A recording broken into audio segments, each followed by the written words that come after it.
Chapter 6. Knights. Medieval minstrels often sang songs that told stories of heroes and their adventures. The heroes were all very brave and bold and fair. The heroes were knights.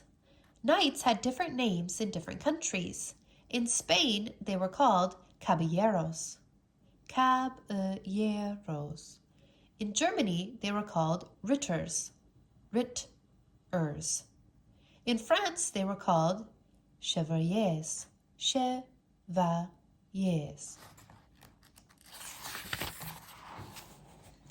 All these words mean the same thing: horsemen. Knights were soldiers who fought on horseback. Becoming a knight. It took years of training to become a knight. It also took a lot of money. Horses and armor were very expensive, so most knights came from wealthy, noble families.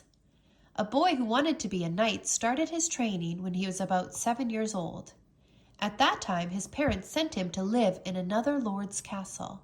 He became a page. A page served the lord's family their meals.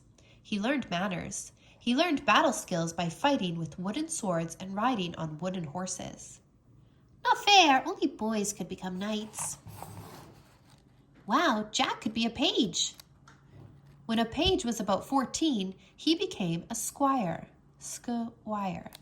A squire was an apprentice to a knight. A squire took care of his knight's horses. He polished his knight's weapons and armor. If a knight were called to war, his squire went with him. A squire had to be ready to fight beside his knight on the battlefield, so he practiced fighting with real swords and other weapons. Most important, he practiced his horsemanship. A squire had to learn to ride a horse without using his hands. On the battlefield, he would need both hands to hold his weapons and shield. Most squires became knights at about age 21. They were usually knighted at a dubbing ceremony. A squire could be dubbed or knighted by his father or by the knight who trained him. A squire from a very important family might even be dubbed by the king himself.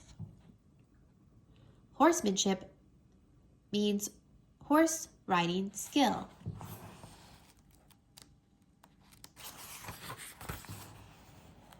At the dubbing ceremony, the new knight promised to be brave and loyal. He swore to protect his lord, his king, and his church. Becoming a knight. Page, squire, dubbing ceremony, knight. Chivalry comes from the French word cheval, which means horse. The code of chivalry. In the Middle Ages, knights also promised to have good manners. They had to be fair to all people. They had to protect the weak. They had to be generous. They had to honor and respect women. These rules came to be called the Code of Chivalry. Chivalry. In real life, knights could be ruthless and cruel, but the minstrels' songs of heroes reminded them of the Code of Chivalry and how they had promised to behave. Turn the page to read about the most famous knights of all. This way.